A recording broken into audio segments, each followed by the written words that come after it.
dahilan, di tayo iniwan sa laban ng pandemya. Ang taong galing sa hirap, subalit nagsumikap, ang magbabalik ng ningning at gloria ng lungsod ng Maynila. Ang Batang Maynila ang nag-iisang Yorme. Number 2 sa balata, Yorme Isko Moreno Dumagoso. Real talk ng mga man, ang bars pero broke ka pa rin. Rest my stop, mga dope na women. Kung wala ka niyan, pwede mo na makampunin. Wala kang kalusot kasi madaming paraan. Magandang gabi mga taga Santa Mesa. Kayo ba'y kumain na? Ha? Taas ang kamay na hindi pa kumakain. Okay, mag-alala, nilipas din yan. Maraming salamat. Nako, ako po'y taus-pusong humihingi ng pasensya on behalf of our team sa mga naabala namin, ha. Pasensya na kayo. At huwag kayong mag-alala, saglit lang to. At alam ko, kanina pa kayo nakatayo dyan. Mukhang walang nagsaing kanina. Nako, maraming titilapo na kaldero mamaya. Pero, mga batang Santa Mesa, kumanatag naman kayo. Hindi namin sasayangin ang gabi na ito na kayo nagtungo rito upang makapakinig lang ng mga panira. Hindi. Walang maninira dito. Wala. Ipinagbabawal ko po yan sa aming team sa buong Maynila. Lahat ng Yorme's Choice. Ang sinasabi ko sa kanila lagi, oy, umayos kayo. Yung tao, mapupuyat, maabala, tumayo, binigyan kayo ng oras. Huwag nyo nang sayangin. Sabihin nyo na lang kung kayo'y first time natatakbo. Sabihin nyo na lang kung ano ang gagawin ninyo. Kung kayo naman ay re-electionista, mag-report na lang kayo sa taong bayan. At hayaan natin ang taong bayan ang humusga pagdating ng araw ng paghukom.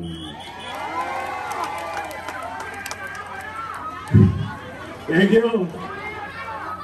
May awa ang Diyos. O kaya nay, tay, may nanira ba rito? O konyatan ko. Kasi sayang naman eh. Ito naman hindi tungkol sa amin. Ito'y tungkol sa inyo, sa anak nyo, at katayuan ng Maynila. Kami, instrumento lang. Nalulungkot lang ako, nay, tay. Sapagkat itong mga katunggali ko, ako yan laging pulutan eh. Hindi naman ako nakaupo. Sila ang nakaupo. O yung isa naman nangangarap din na maglingkod. Ako naman ang laging, ako ang almusal, tanghalian, hapunan. Isa, pinulutan ako. Dinadala pa kayo sa Ninoy. Dinadala pa kayo sa Paco Arena. Gabot ng 1,000. Batang Maynila daw is. Inimbitahan kayo. Binigyan kayo ng 1,000, hindi naman kayo nanghihingi. Binigay sa inyo kusa, tama mali? Tanggapin nyo, may 5 kilong bigas pa nga. Pero nalulungkot ako nung may bagyo rito. May binigay ako sa chairman dyan. Mukhang hindi nakarating doon sa mga...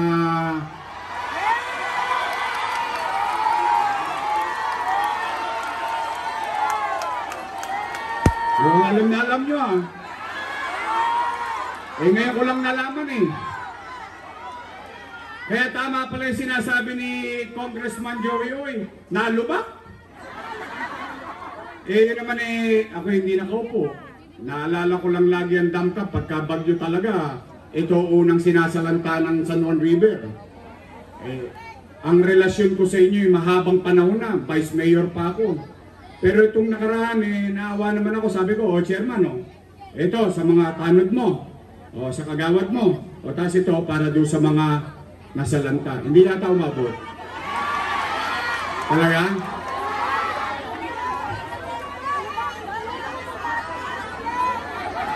Nalunod? O paano malulunod? Hanggang dito lang yung ano, ba? May lumusong nga dyan, nakabangka pa, nakaganito lang. Hindi nga, ano ba ako, nababagabag ako. Bakit? Alam mo, yung politika, may takdang araw dun. Yan, ngayong mga panahon na ito uso politika. But, be that as it may, anong panahon man, pag may indulto, pag may dilubyo, dapat ang kulay ng politika, walang kulay.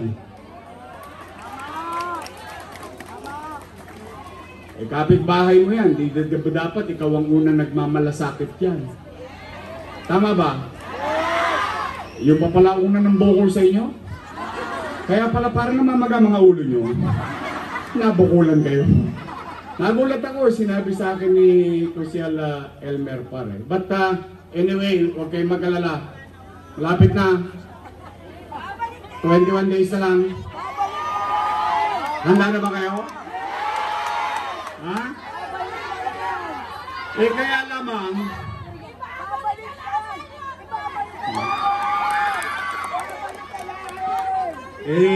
ako naman sinisingil na ng utang na loob. Noong after namin mag-file, noong October 8, October 9, siningil na kagad ako. Ako daw walang utang na loob. O sige, tingnan natin at hayaan ko kayong humusga.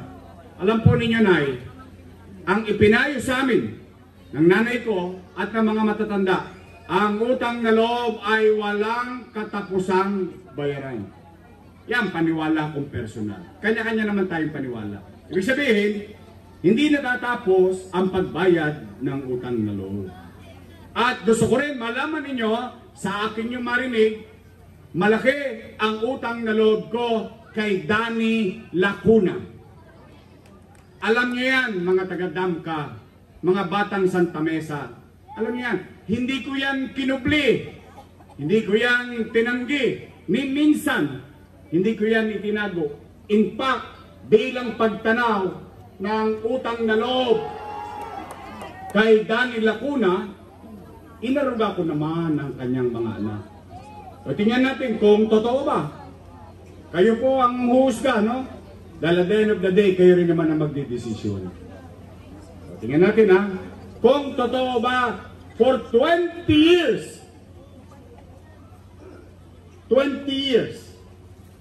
bilang pagtanaw ng utang na loob kay Boss Danny, inalagaan ko ang kanyang mga anak.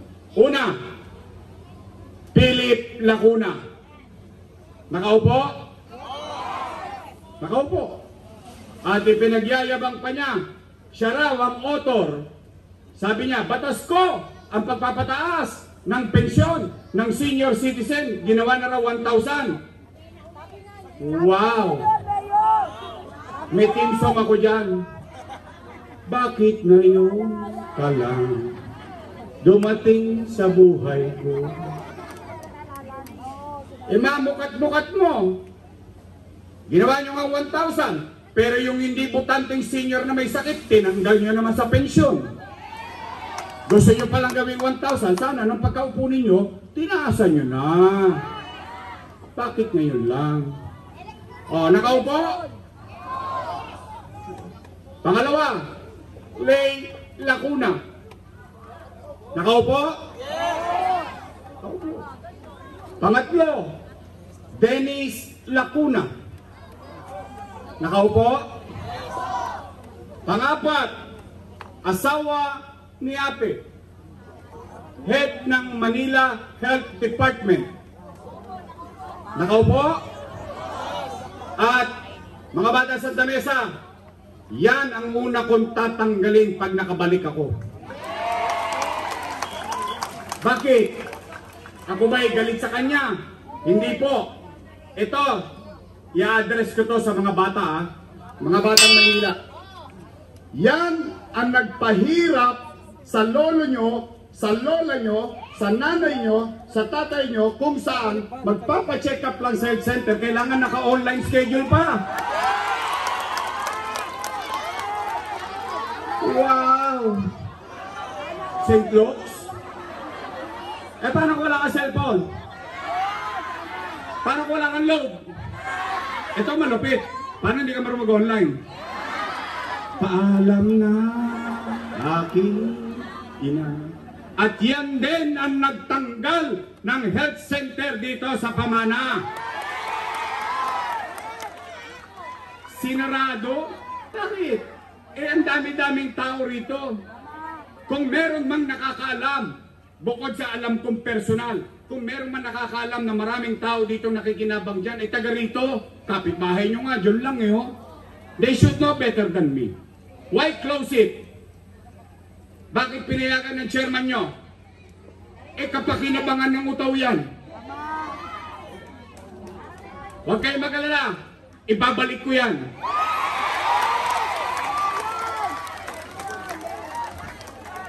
At wala na rin online. Huwag kayong mag-alala, mga nanay ko. O special mention lang ha.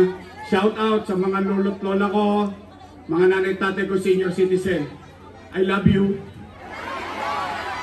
Yan ang pinaka-spoiled sa akin sa lahat. Oh, pasensya na ha. Oh. Eh talagang ano yan. Kaya yan, pinilit kong alagaan, maiparamdam sa kanila na may gobyernong nagmamalasakit sa kanila. O ilan na? Panlima, si ate. Nakaupo? Upo. Ilan sila? Happy? Eh di masaya ako. I swear to God, I'm happy for them. Totoo naman. Yung hindi na pagtagumpayan ni Boss Danny sa tulong nating lahat na pagtagumpayan ng kanyang mga anak. Ngayon, kung sila'y naging mabuti sa taong bayan o hindi, hindi naman ako para humusga. Taong bayan ang maghuhusga niyan. Tama ba? Eh, nagagalit. Nagagalit. Eh, ang tanong, Yorme, tatanaw ka pa ba ng utang na loob? Ang sagot ko, opo. Bakit? Eh, Pilipino ko eh. Ganun talaga tayong mga Pilipino sa ayaw at sa gusto natin. Ugali ko yun eh. Bakit ko kailangan baguhin para sa kanila? Kaya lamang, may pakiusap lang ako. Baka naman kung pwede, sa ibang bagay na lang ako tumanaw ng utang na loob. Bakit? Eh may utang na loob din naman ako sa taong bayan eh. Kung wala ang Diyos at wala kayo, wala din naman ako sa kinalalagyan ko ngayon. Eh ngayon, masama naman bang pakinggan ko yung sigaw ng taong bayan? Eh yung taong bayan na sumisigaw na, bumalik ka na. Bumalik ka na! Bumalik ka na! Bumalik ka na!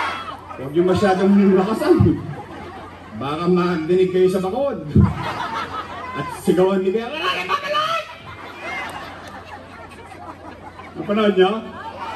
Panood ko din. Parang papapatid yung likod. Di, nagagalit. Nangangamba. Natatakot. Alam niyo, real talk. Real talk tayo, real talk. Basta real talk lang tayo dito. Dress by Mafia. Real talk lang to my man.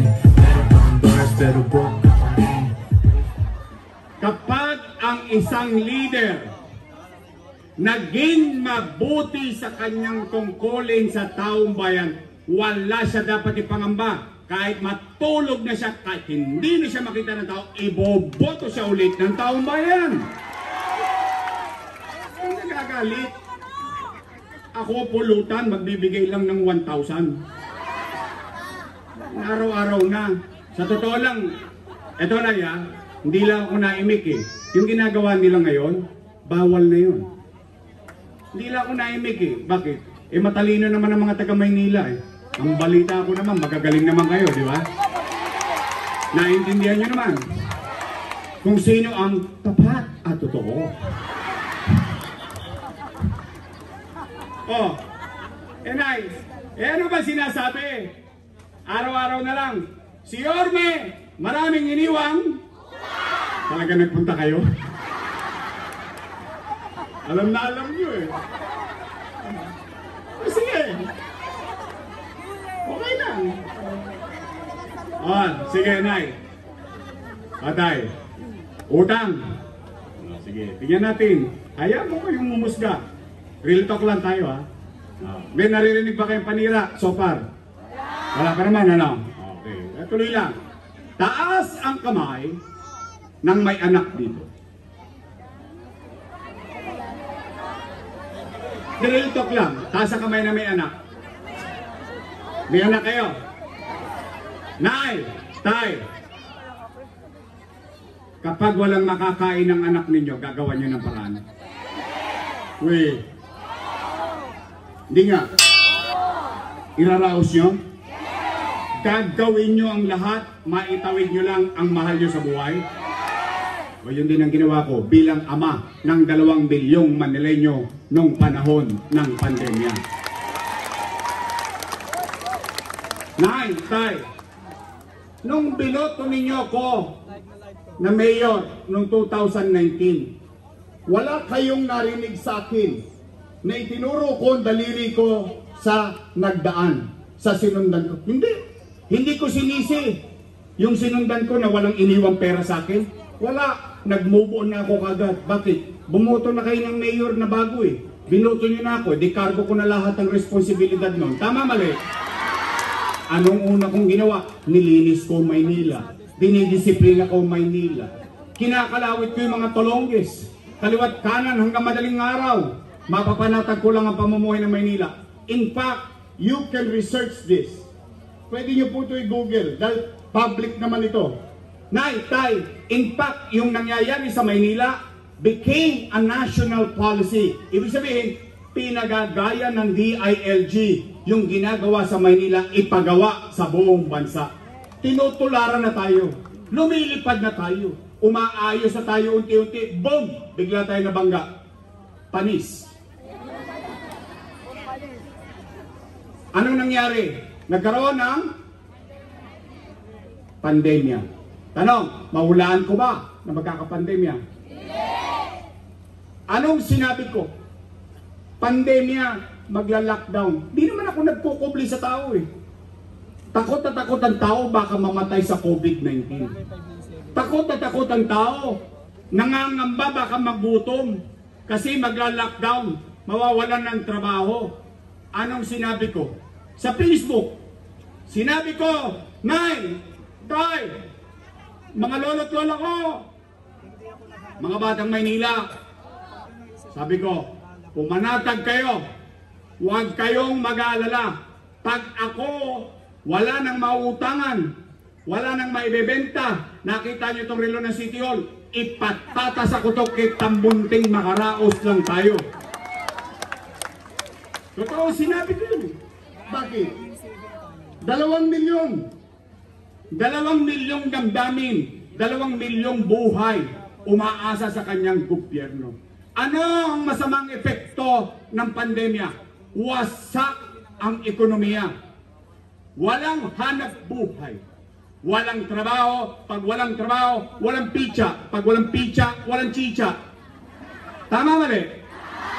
Pero Nay, Tay, kayo, dito sa Nangka, dito sa Wakali, kayo lahat dyan, hanggang sila sa Kodli, kayo ay testigong buhay.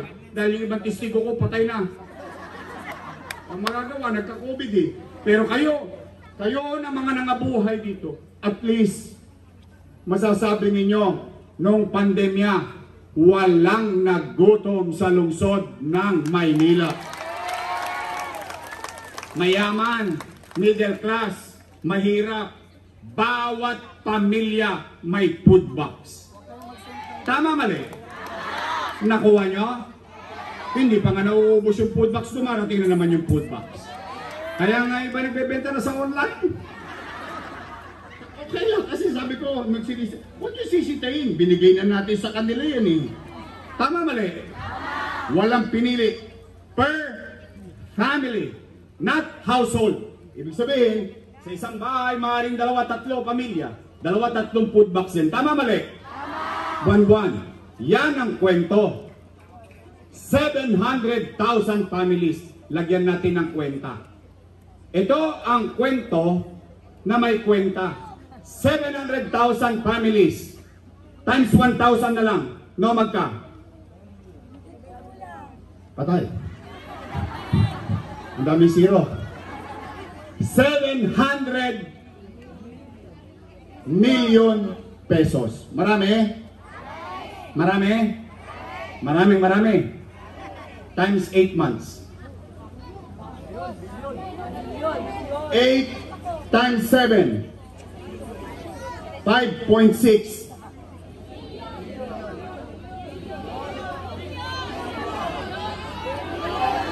Bilyong piso. Saan napunta yung 5.6 bilyong pisong kinain ng tao? Sinitsa, niluwa. Gone with the wind. But the thing is, if I may ask you, natanggap nyo? Nagamit nyo? Pumanatag ang loob nyo, nagkagobyerno ng pandemya? Chicha pa lang yun. Eh paano pa yung binigay kong 1,000? Naalala nyo yun? Yung kaka? Plus 700 million. No, magka? 6.3 billion. Nay, tay, real talk. Taas ang kamay na may anak na nag-aaral sa public school dito. Ayan, may testigo rin ako. Ayan, mga buhay pa. Nay, tay, pandemya, lockdown. Ano sinabi ni Secretary Liling Briones ng DepEd? Ang sabi, we will not go into face-to-face classes. Cancel! Nang problema na naman yung tatay. Nang problema na naman yung nanay. Bakit? Wala nang ang trabaho, tukod na sa chicha, bibili pa ng tablet. Pero hindi. Hindi. Bakit? 110,000 tablet na ibigay sa mga mag-aaral ng pampublikong paaralan sa lungsod ng Maynila. Natanggap nyo? Nagamit ang anak nyo? Libre pa internet. May tablet ka na, may load ka pa. Walang tosgas si nanay, walang tosgas si tatay. Si teacher, binigyan ng laptop, 10,300 teachers, 11,000 laptop. Si sir, may laptop na, may internet pa. Walang tosgas si sir, walang tosgas si ma'am. Nakaraos tayo sa pag-aaral at kinabukasan ng ating mga anak. Tama ba? No, magka. 1 billion pesos. Tablet pa lang at laptop. Internet, 300 million pesos. Malaki? 1.3 plus 6.3. Ang galing mo sumagot. Totoo. 7.3. Hindi na raw mabilang. Bilyon-bilyon na. Nay, hindi ko pa binabanggit. Remdesivir. Tocilizumab. Molnupiravir. Daang-daang libo ang isang botelya. Mabuhay lang ang isang COVID patient na nasa Maynila. Nay, tay, AstraZeneca. Hindi nyo napansin sa Maynila, dinadayo tayo. Bakit? 24 oras ang bakunahan sa Maynila. Tama, mali? Nay, tay, noong panahon ng pandemya, nagmala-addict tayo. Bakit? Nagtamang hingala tayo. May umuubula sa ba? May COVID. Tama, mali? Pero pumanatag ang tao. Bakit? Namaga ang ilong natin. Dut-dut dito, dut-dut dun. Dahil ang testing sa Maynila, 1-2. 1 kusawa. Tama, mali? Nagbayad ba kayo? City of Manila. Hindi si Yorme. City of Manila.